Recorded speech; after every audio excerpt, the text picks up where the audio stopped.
The sea was restless that morning, waves rolling in with their usual Kirrin energy, as if announcing that something extraordinary was about to unfold. Julian, Dick, and Anne stepped off the train, eyes sparkling with excitement. Holidays meant only one thing: returning to Kirrin Cottage, Aunt Fanny's warm hugs, Uncle Quentin's eccentric experiments, and of course, George. Georgina, better known as George, was waiting eagerly with Timmy, her beloved dog, his tail wagging like a small propeller. But something was different this time. George's eyes did not hold their usual carefree glint. Instead, they shone with a fierce protectiveness. "Father's taken over Kirrin Island," she said abruptly after the greetings. "He's doing some top-secret experiment there, and he won't let me come." The words stung her deeply. Kirrin Island was hers, gifted to her by her mother. It was her pride, her sanctuary, her adventure ground. And now her own father had barred her from it, filling it with scientists, equipment, and secrecy. The five, puzzled but curious, listened as Aunt Fanny explained that Uncle Quentin was working on a powerful scientific discovery, something that could help the government in an extraordinary way. It had to be kept safe. And though George was angry, she understood, partly. But the strange tension around Kirrin Cottage grew heavier when they noticed a man lurking near the house, a thin, sharp-eyed fellow whose presence hummed with danger. He vanished quickly, but not before leaving a trail of unease behind him. The weeks passed, and the five kept their distance from the island as instructed. George tried to distract herself with Timmy and her cousins, but every time she glanced across the water and saw the tall new tower on her island, resentment bubbled inside her. She missed exploring the caves, climbing rocks, and running freely along the sandy coves.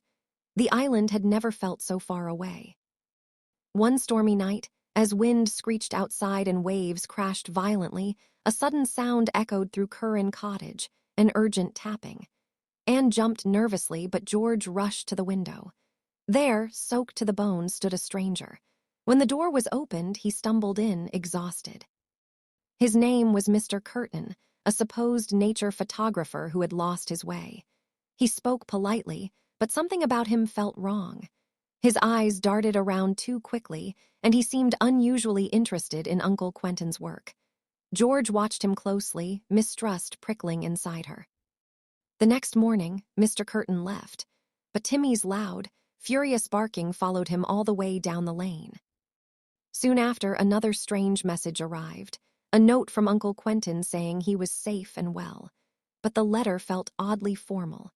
The children were uneasy. Why had he written instead of coming home himself? Why had the scientists who were supposed to stay on the island suddenly left? And why was the tower dark every night?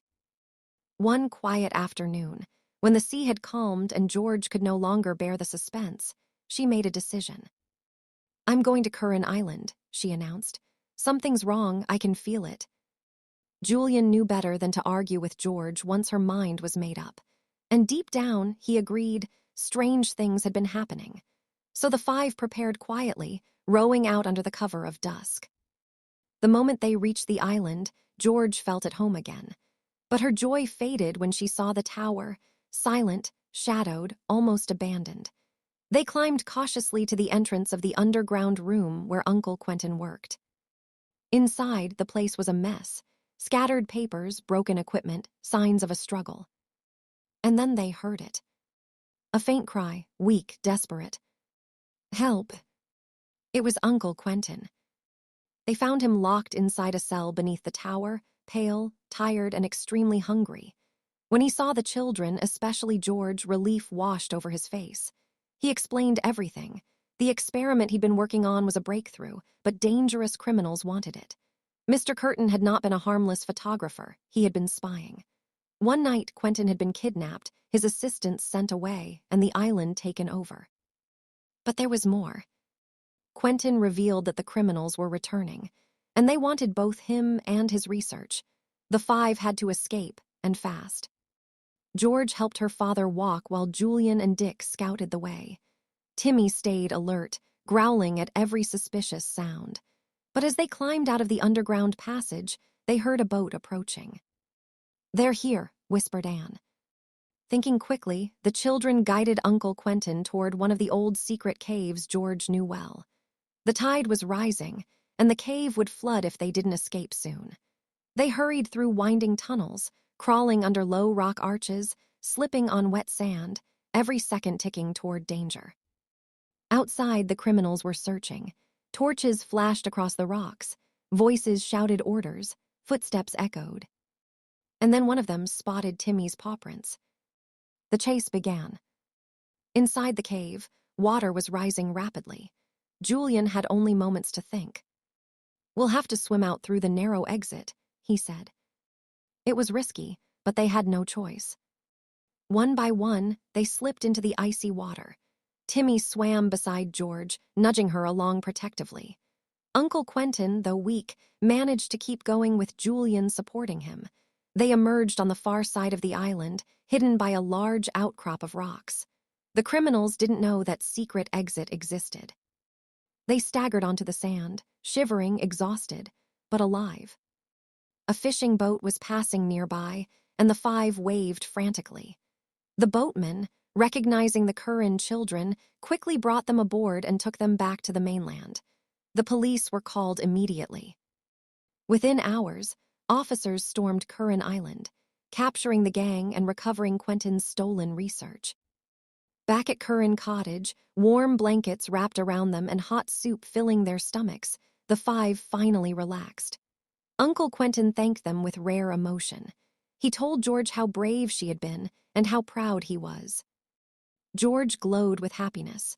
Her island was safe. Her father was safe. And Timmy, her heroic companion, had been, as always, the bravest dog in the world.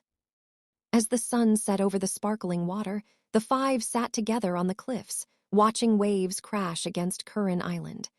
Peace was restored. Adventure had come and gone, leaving behind another unforgettable memory. And though none of them said it aloud, they all knew the truth.